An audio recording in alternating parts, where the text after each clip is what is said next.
Let's pivot for a moment to talk a little bit about the the amount of psychological trauma that exists in the patient with lower back pain. And I'm thinking very specifically even about some of my own patients or friends who have been in the throes of lower back pain. And if nothing else, Stuart, I take a great degree of comfort from the injury, the third injury that I had, the one in 2000, because it lasted so long and because it was so debilitating and because I'm here today without pain. My confidence around small recurrences is so high that I don't tend to awfulize about it and work myself up. But I have great empathy for a person who doesn't have that knowledge. And instead, I don't know how to help someone sometimes because I can't tell what is mind and what is body at this point. And I suspect that there's a significant interplay. So can you speak more about this phenomenon and what those of us who want to help these patients can do? I am certainly much more conscious of the point you're making now than I was 30 years ago. Absolutely. I'm going to start with a little story, but this happens very often. You mentioned earlier how MRIs don't show you the mechanism of pain, and I can give all kinds of reasons why. But let's take this patient. He came to see me, and he said, "Hi, doc. I hear you're different. I've got this pain. That I've been everywhere. I went to the pain clinic. They gave me narcotics, and now they say the pain is in my head. I can live with the physical pain. I cannot live with someone telling me the pain is in my head because that means I'm crazy. And if I'm crazy, I don't deserve to live. You've got 2 weeks. And in 2 weeks, I'm blowing my brains out." Now, there's a heavy psychosocial challenge and a little bit of a story of what the system does to people. And it's not unusual for someone to come here suicidal.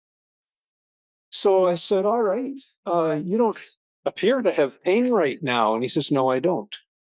And I said, "Okay, what causes your pain?" And he said, "Well, it's when I do a certain movement that I get a flash of pain and it feels like someone has broken a beer bottle and have ripped open my hamstring muscles. It's awful." And I said, "Oh, can you show me the pain?" And he said, "What? You want me to show you how I create the pain?" And I said, "It's the only chance I have to understand it." I said, "You've been to 15 different clinicians. Has no one ever asked you to show them the mechanism of your pain? Has anyone ever touched you?" He says, "No." I said, "Well, it's the only way I know. Peter, I put on my instrumentation, which was muscle EMG over the torso, the glutes, etc. We put on the spine motion monitor, 3D motion spine monitor. And then I said, all right, let's see what causes this." So he stood there and he did a very weird thing. And he said, "All right, well, here you go." And he wound himself around in a circle like this. And when he got to top dead center, oh, now at that time, I heard like a little cavitation, little pop come out of his back. And that was the trap of the sciatic nerve. And he was in a bad way. I laid him prone on a table, tried to give him a bit of decompression, and he went home. And I said, "I know exactly what the mechanism of your pain is. Here's what you should do over the next 3 days, but I want you to come back, but promise me you aren't going to do anything silly." Remember what the threat was hanging over us. He said, "I promise." I called him that night. I called him the next day just to make sure. Then he came back and I said, "I know exactly what your mechanism is." And here's what the data showed. As he was winding himself around, he was using muscle. Muscle is stiffening and stabilizing. It's centrating of the joints. And as he got to top dead center, he shut all his muscles off. He completely relaxed. And then there was a little shear translation or a clunk. And that's what we heard. And that's what trapped the sciatic root. Mm. I said, okay, you have no pain. Push my fingers out harder. Good. Hold that. Now talk to me and keep talking to me with that controlling. And we coached them through this in a minute. Very simple. I said, oh, keep the tone now. And we're going through. And as he came to top dead center, you could see him. I said, we're there. Do it again. Hold on. Keep control. He didn't clunk. Now it took him about 4 months to wind down the ache, but he never had another clunk or a trap. 10 years later, he brought his daughter to me, and I saw her for back pain, and he brought me a case of beer. And he said, I said, I did my 1 year follow-up with you, but how have you been? He says, fabulous. I said, did you ever get another episode? Never had one. Now, some people will think that that's a fantastic, impossible story. Pete, after that one coaching class we gave him, he was so coachable and he got it. He understood. He was a mechanical mind. He never had another acute episode ever.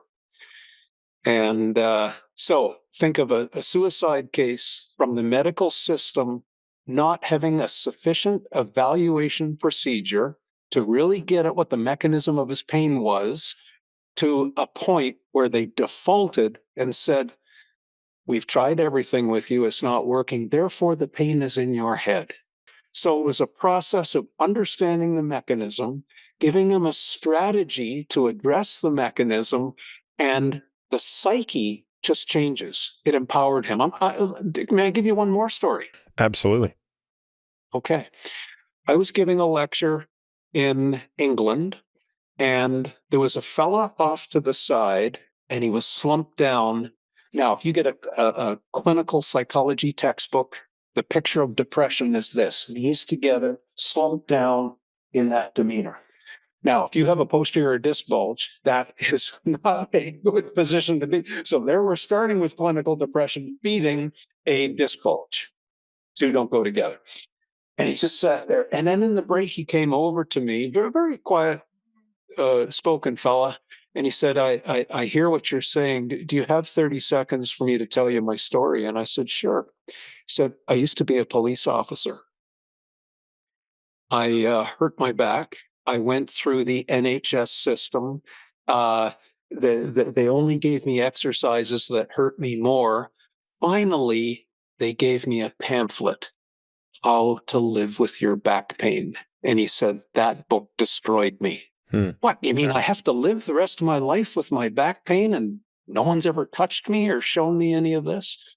And I said, oh. And then you'll remember that squat procedure that we went with the older woman that I described earlier. I simply showed him that. And he went back and he sat down on the chair, nice and tall. And then at the end of the lecture, I went over to him and I said, how's your pain? And he stood up and he said, it's gone. And he started to cry, because he realized now what the system had done to him. In the meantime, he lost his job, and he realized that he'd been stolen from. And those are his words. He said, they stole my career from me, giving me that book, How to Live with My Back Pain. Why didn't anyone show me what my pain was like you just did in 30 seconds? And it was just, I've been watching this pattern for so many years, you could see it a mile away.